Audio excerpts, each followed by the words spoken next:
Good evening students, welcome to my YouTube channel study fusion. आज हम पढ़ेंगे GPCR signalling के बारे में, जो कि हमारी रह गई है एक एनओ सिग्नलिंग और सीजीएमपी सिग्नलिंग। बेसिकली दोनों की दोनों आपस में रिलेट करती हैं, तो हमारे को रिलेशन से ही पढ़ना है। अगर आप होगे अलग अलग तो मैं एक बार अलग अलग भी बता दूंगी, ठीक है।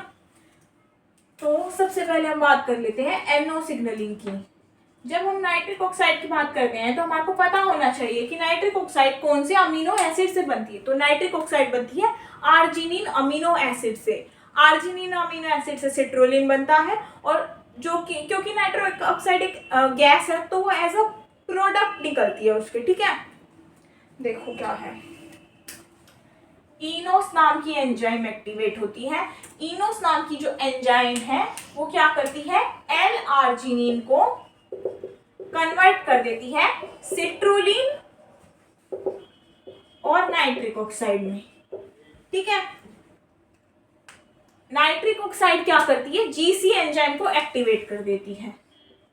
किसको, जीसी को। जीसी की फुल फॉर्म क्या होगी, ग्वानिनाइल साइक्लेस। जो जीसी एंजाइम है वो एसी की तरह ही है। एसी में क्या था, एडिनिन था, जीसी में क्या है, ग्वानिन है ना। तो उसने क्या किया था, एटीपी से सीएमपी में कन्वर्ट किया था। ये क्या करेगी, ये करेगी जीटीपी को सीजीएमपी में कन्वर्ट करेगी। किसको, जीटीपी को सीजीएमपी में कन्वर्ट करेगी। ये जो सीजीएमपी है ये प्रोटीन काइनेज जी को एक्टिवेट करेगा। किसको, प्रोटीन काइनेज जी को।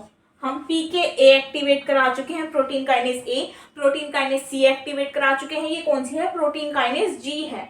प्रोटीन काइनेज जी क्या करती है, मसल्स को रिलैक्स कराती है। Muscle relaxation. मसल रिलैक्सेशन कब होगा, जब वैसोडाइलेशन होगा। वैसोडाइलेशन का मतलब क्या है कि जो ब्लड वेसल्स है वो डायलेट कर रही है। देखो, अगर मैं ये कहूं कि उसका पहले डायामीटर ये था तो बढ़ के उसका डायामीटर क्या हो गया है, ये हो गया है।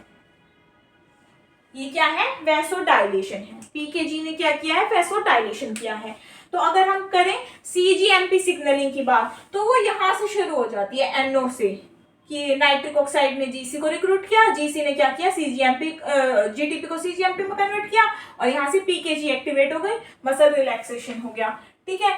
जब हम नाइट्रिक ऑक्साइड की सिग्नलिंग की बात करते हैं तो हमारे को पता होना चाहिए कि इनोस एंजाइम जो है, इनोस एंजाइम कैसे एक्टिवेट हुई है, ठीक है। अब देखो, जो हमने ये पढ़ा था कि जीपीसीआर एक 7 ट्रांसमेम्ब्रेन प्रोटीन है। इसने इसकी जी अल्फा एक्टिवेट हुई थी, इसने एसी एंजाइम को एक्टिवेट किया था। एसी ने क्या किया था, एटीपी को सीएमपी में कन्वर्ट किया था। सीएमपी ने कौन सी एंजाइम एक्टिवेट करी थी, पीके ए एक्टिवेट करी थी, है ना। जो प्रोटीन काइनेज ए है वही एक्टिवेट कर रही है इनोस को, इसीलिए ये जीपीसीआर सिग्नलिंग में आ रहा है। क्यों, क्योंकि स्टार्ट वहीं से हो रही है, सारी चीजें जीपीसीआर से स्टार्ट हो रही है। जीपीसीआर 7 ट्रांसमेम्ब्रेन प्रोटीन है, उसकी अल्फा यूनिट एक्टिवेट होगी, उसके बाद वो अलग अलग एंजाइम्स रिक्रूट करा रहा है। तो जो हमने ये पढ़ा था ना, प्रोटीन काइनेज ए, उसके 2 फंक्शन मैं आपको ऑलरेडी बता चुकी थी। इसका तीसरा फंक्शन है कि वो इनोस एंजाइम को भी एक्टिवेट कराता है, और इनोस क्या करेगा, आर्जिनिन से सिट्रोलिन और नाइट्रिक ऑक्साइड की फॉर्मेशन करा देगा। फिर ये एनओ सिग्नलिंग चल पड़ी, है ना।